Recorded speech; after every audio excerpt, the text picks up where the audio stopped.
Hi viewers, welcome to Akshaya Vlogs and Crafts. Today I am going to say the story of Kurmadas.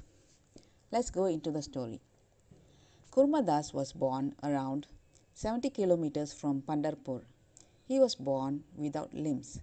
As he had no limbs, he had to roll over and couldn't walk.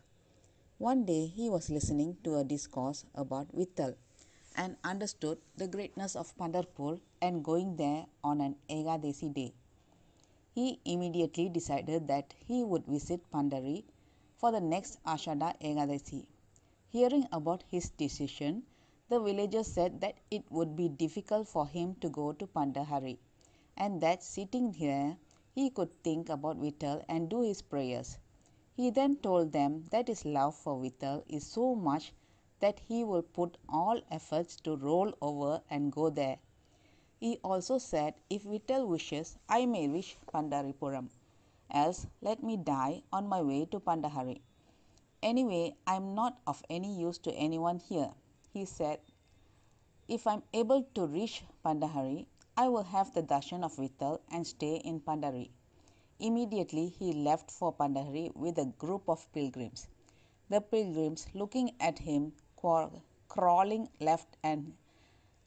left him behind and started moving at their own pace, as they felt that Kurmadas would only delay them.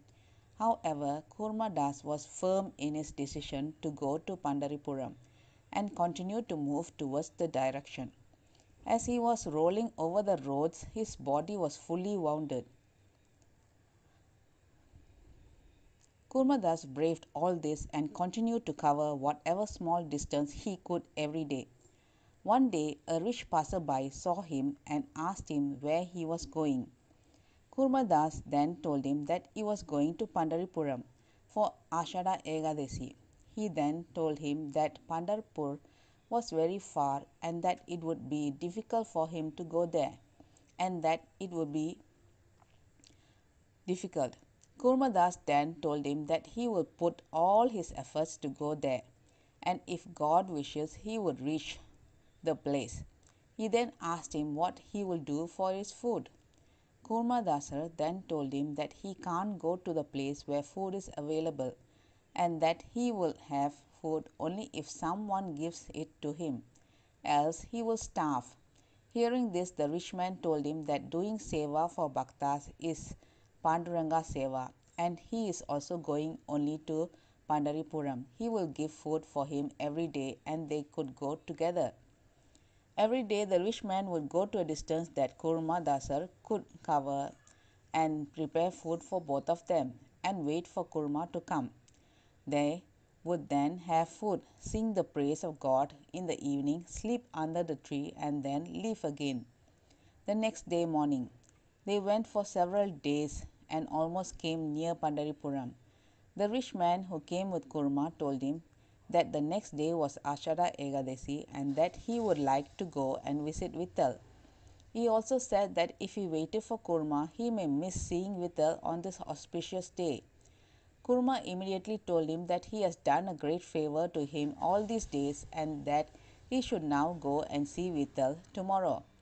Kurma then requested him to tell Vittal that a cripple by the name Kurma is coming to meet him. This rich man was none other than Vittal himself, but Kurma did not recognize him. Kurma, now sitting there, was telling every yatre to think of him when they have the darshan of Vittal. That day in the temple, bhajan started as usual, and saints like Namadev, Jnaneshwar were also there. Namadev and Jnaneshwar are great bhaktas who see Vittal and speak to him.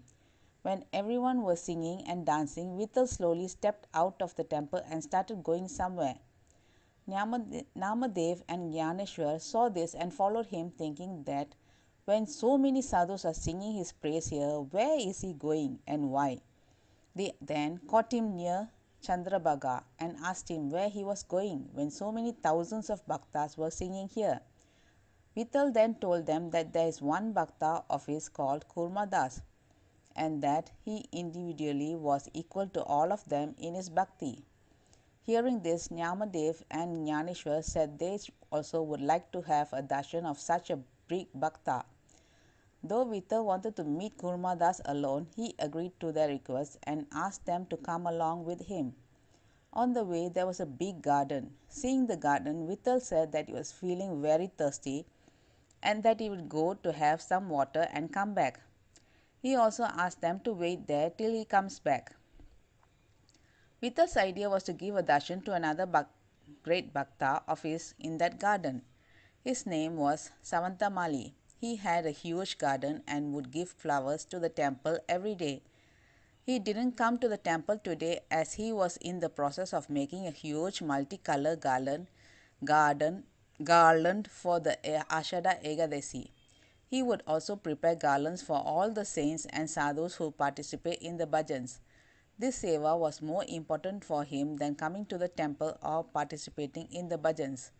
Vittal came inside the garden and stood in front of the Samanta and gave him his darshan. Seeing this, Samanta was excited. He woke up, worshipped him, and asked him why he had come here when there were so many bhaktas performing kirtans and bhajans in the temple. Vittal then asked Samanta why he didn't come to the temple for the bhajans. Samanta then replied to him that he would be happy only when he sees Vittal wearing his garland, and that he was about to finish this work and then come to temple. Vittal then asked him to put the garland on him. Samanta then happily put it on him. Vittal then told Samanta that there were two thieves waiting outside and that he wants to hide from them. Samanta then asked him if there was any place in the universe where he was not there. He then said as there is no such place, and how would he be able to show him such a place? Vittal then told Samanta that he doesn't have time for all this Vedanta and asked him to give him some place where no one would find out. Samanta then told him that his heart would be the right place for him to hide in that case. As Samanta was a yogi, he closed his eyes and sat in meditation, and Vittal went into his heart and stayed there. Namadev and Jnaneshwar, who were waiting outside for quite some time, then came inside the garden in search of Vittal. Nama was searching for Vittal all over the garden, but Jnaneshwar was just standing in one corner. Nama was a Prema Bhakta and Jnaneshwar was a Jnani, so Jnaneshwar understood where Vittal was and was looking at Samanta.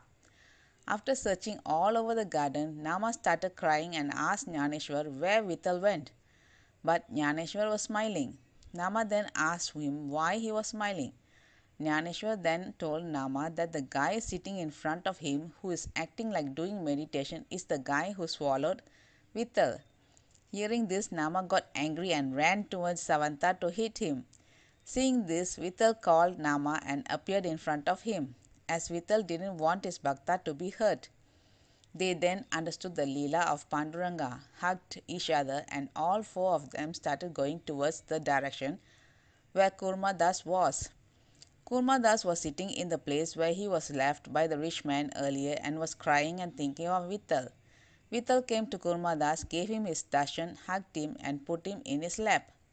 He then became an idol there and told him that the place where you are will be like Pandari, and I will be there with you wherever you are. This village is now called Kurmia in his remembrance. That's all. Thank you. Bye bye. Please like, share, subscribe. Bye bye, viewers.